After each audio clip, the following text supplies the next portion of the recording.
Hi guys, ഇതെന്താണെന്നറിയോ? ഇതാണ് വാഴത്തട തോരൻ. വാഴത്തട എങ്ങനെ തോരൻ വെക്കുന്നതെന്ന് നോക്കാം. അത് ചെറിയ പീസായിട്ട് ഇങ്ങനെ കുഞ്ഞായിട്ട് കട്ട് ചെയ്ത്, വാഴത്തടയൊക്കെ എല്ലാവർക്കും കട്ട് ചെയ്യാൻ അറിയായിരിക്കും. കട്ട് ചെയ്ത് വെക്കുക.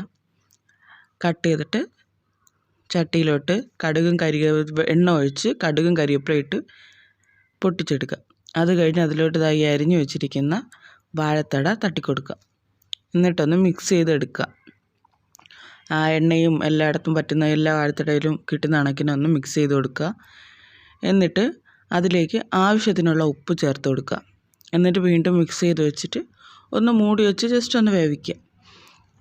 അത് അവിടെ ഇരുന്ന് വേവട്ടെ. അപ്പോഴത്തേക്ക് നമുക്ക് അതിനുള്ള അരപ്പ് തയ്യാറാക്കാം. അതിന് വേണ്ടിയിട്ട് മിക്സിയുടെ ജാറിലോട്ട് ഒരു പിടി തേങ്ങ, കുറച്ച് വെളുത്തുള്ളി, ലേശം മഞ്ഞൾപ്പൊടി, അതുപോലെ കുറച്ച് ജീരകം, പിന്നെ എരിവിന് വേണ്ടിയിട്ട് പച്ചമുളക്, പിന്നെ ഒരു പിടി കറിവേപ്പില, ഇത് ഇത്ര ഇട്ടൊന്ന് അരച്ചെടുക്കാം. എന്നിട്ട് അത് ഇതിലോട്ട് തട്ടിക്കൊടുക്കുക.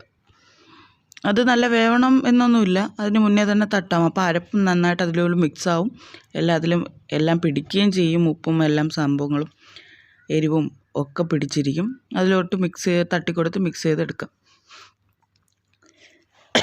എന്നിട്ട് ആ ജാറിലോട്ട് തന്നെ കുറച്ച് വെള്ളം ഒഴിച്ച് നമ്മൾ എപ്പോഴും ചെയ്യുന്ന പോലെ അങ്ങ് ചെയ്ത് കൊടുക്കുക. എന്നിട്ടങ്ങ് മൂടി വെച്ച് വേവിക്കുക. നല്ല ടേസ്റ്റുള്ള വാഴത്തട തോരൻ റെഡി.